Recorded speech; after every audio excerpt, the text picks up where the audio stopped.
suis d'accord à 2000% avec toi. Et je dirais que dans la théorie, c'est bon.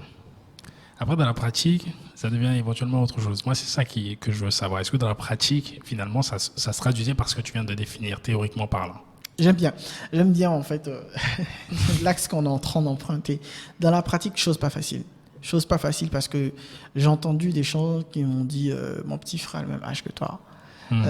Des gens qui venaient peut-être en retard et à qui je demandais des explications, qui me disaient tu n'as pas le droit de me poser ce genre de questions. Il faut changer la technique en fait.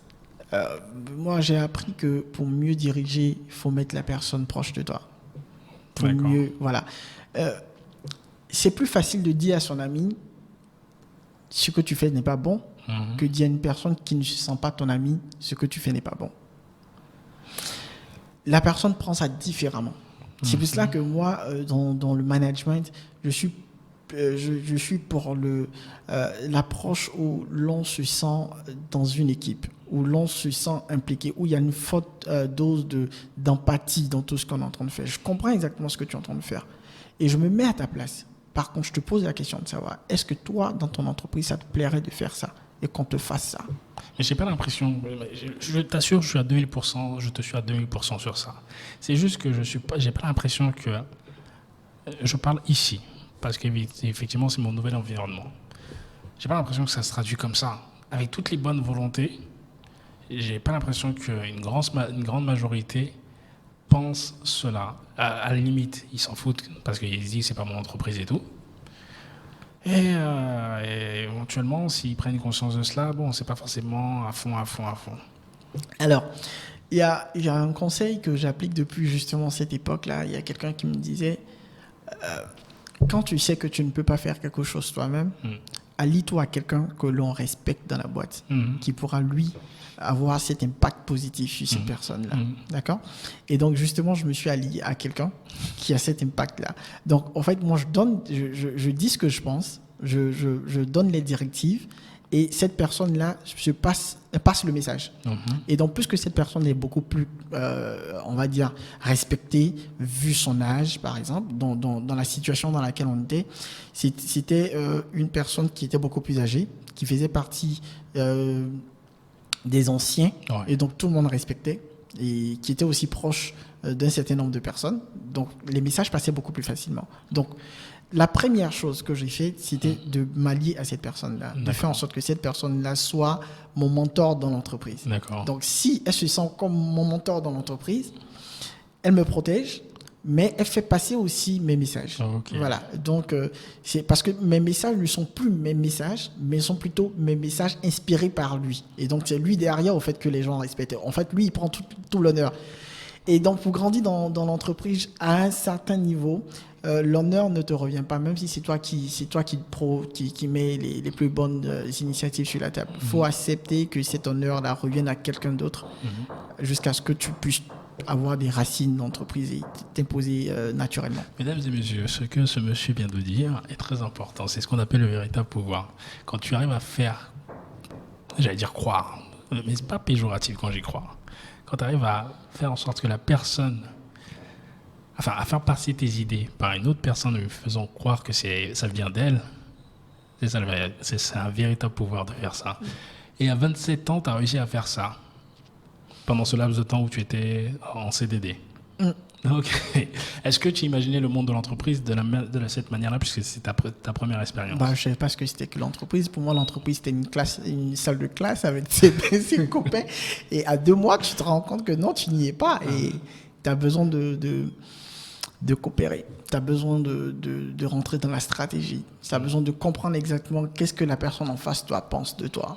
Et comment est-ce que cette personne-là, tu pourrais la mettre dans ta poche. C'est pas péjoratif de le dire, mais il y a quelque chose qui est très important. C'est de savoir donner à la personne qui est en face de toi pour qu'ensuite elle puisse être redevable. Et savoir donner, c'est pas l'argent. Ça va donner sa part déjà du respect, de la considération. Et toute personne a un point commun. Ils aiment qu'on les considère. Et quand on les considère, on leur donne du respect, on leur dit c'est toi, c'est grâce à toi que je suis devenu comme ça. Même si c'est pas forcément grâce à lui que tu es devenu comme ça, mais que tu lui, c'est grâce à toi. Ça lui donne on va dire, il a de la considération. Et cette personne-là a presque l'obligation morale de t'aider dans tout ce que tu fais. A presque cette obligation morale de t'aider dans tout ce que tu fais, de te protéger. Et il y a un autre secret aussi que je partage.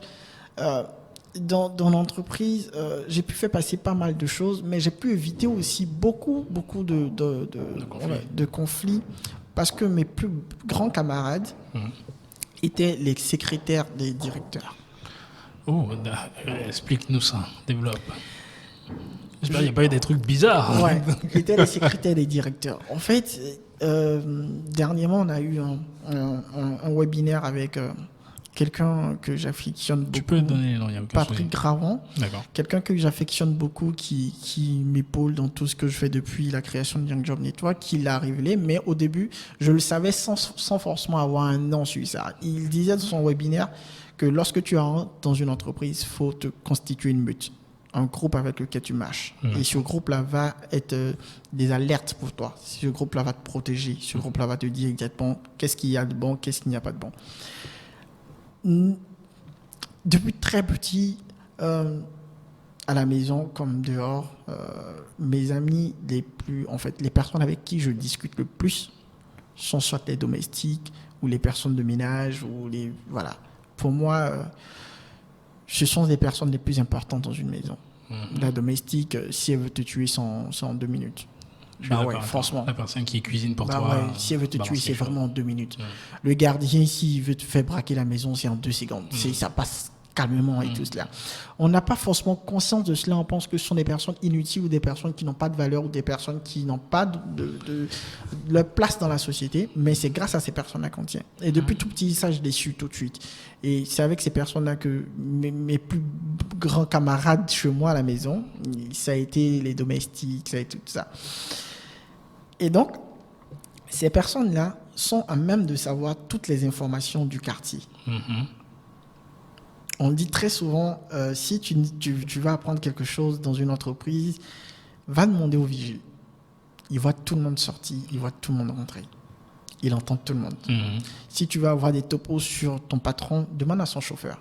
Il entend tout, il sait tout, mais il sait se taire. Dans l'entreprise, va voir avec la secrétaire. Et c'est tout, mais il se tait. D'accord.